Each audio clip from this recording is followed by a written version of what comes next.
Halo, selamat pagi Indonesia. Apa kabar?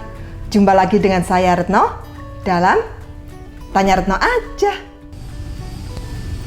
Pada video saya sebelumnya, saya sudah membahas bagaimana caranya kita menabung untuk dana pendidikan. Pada video kali ini, saya ingin membahas lebih tuntas bagaimana caranya kita menyiapkan dana pendidikan untuk anak kita.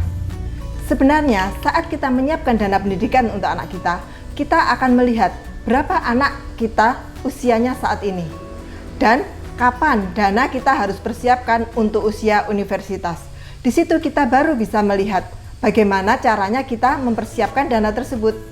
Ada dua cara untuk kita mempersiapkan dana pendidikan untuk anak. Yang pertama, kita bisa melalui tabungan. Bagaimana caranya kita menyiapkan untuk dana tabungan? Nah, ada beberapa macam cara. Kita bisa melalui tabungan biasa, kita bisa melalui deposito, dan kita bisa melalui investasi, atau kita bisa menyiapkan dengan asuransi pendidikan. Itu adalah cara yang pertama untuk kita menyiapkan tabungan pendidikan. Namun, ada cara lain, yaitu kita menyiapkan dana tabungan untuk anak pendidikan, tapi dengan cara berhutang. Artinya, mau tidak mau, pada saat usia kuliah, kita mau anak kita kuliah. Kita mau anak kita bersekolah dengan sesuai harapan kita. Tapi apabila saat kuliah dana tersebut belum mencukupi, cara kedua adalah kita berhutang. Dua-duanya benar, tidak ada yang salah. Tapi kita akan bertanya kembali, apakah kita mau menabung, mendapatkan bunga untuk usia 18 tahun saat dia mencapai usia kuliah, ataukah kita berhutang lalu kita memberikan bunga agar anak kita tetap bisa kuliah pada saat usia 18 tahun. Dua cara tersebut adalah cara yang bisa kita ambil untuk dana pendidikan anak kita. Kalau misalnya kita melihat apakah memang benar kita mau membayar bunga untuk pendidikan anak kita, tentu saja ini pilihan yang sangat sulit karena kita tidak tahu apa yang terjadi nantinya. Apakah kita masih bisa sanggup untuk membayar pinjaman dan memberikan bunga saat waktu itu usia kita sudah mulai memasuki usia pensiun. Nah, pada video kali ini saya ingin memberikan solusi kepada kita semua.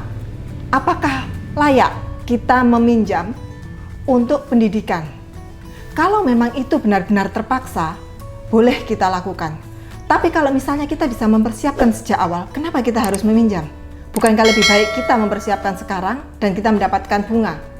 Sehingga nantinya pada saat usia 18 tahun, anak kita sudah bisa menikmati pendidikan dengan layak tanpa kita harus sibuk-sibuk lagi untuk menyiapkan dananya.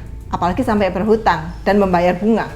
Nah, cara-cara yang saya sebutkan tadi memang semuanya tidak ada yang salah dan tidak ada yang benar, tapi semua punya kekurangan dan kelebihan masing-masing.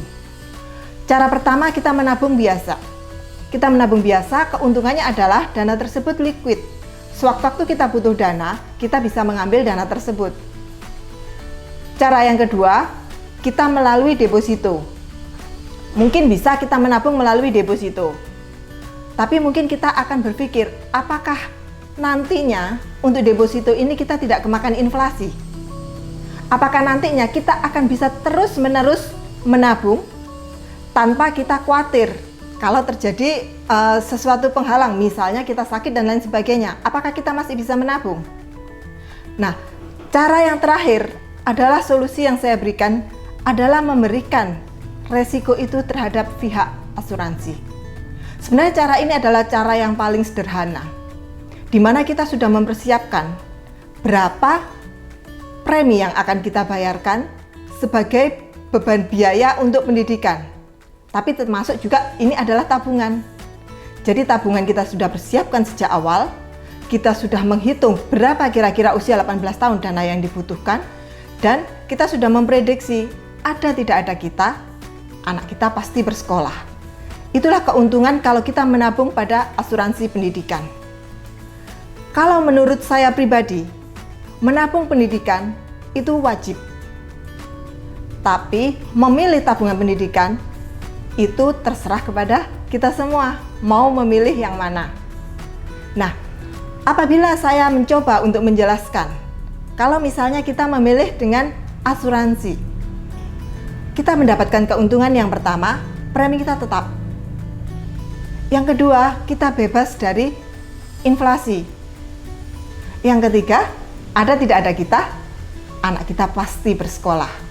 Karena premi akan dibayarkan oleh pihak asuransi apabila terjadi resiko dengan kita, dan anak kita tetap bersekolah dengan aman. Pada video kali ini saya ingin memberikan tabel inflasi, bagaimana kalau misalnya kita menabung pada saat anak kita usia 0 tahun atau 1 tahun. Nah, di sini kita tinggal menarik garis.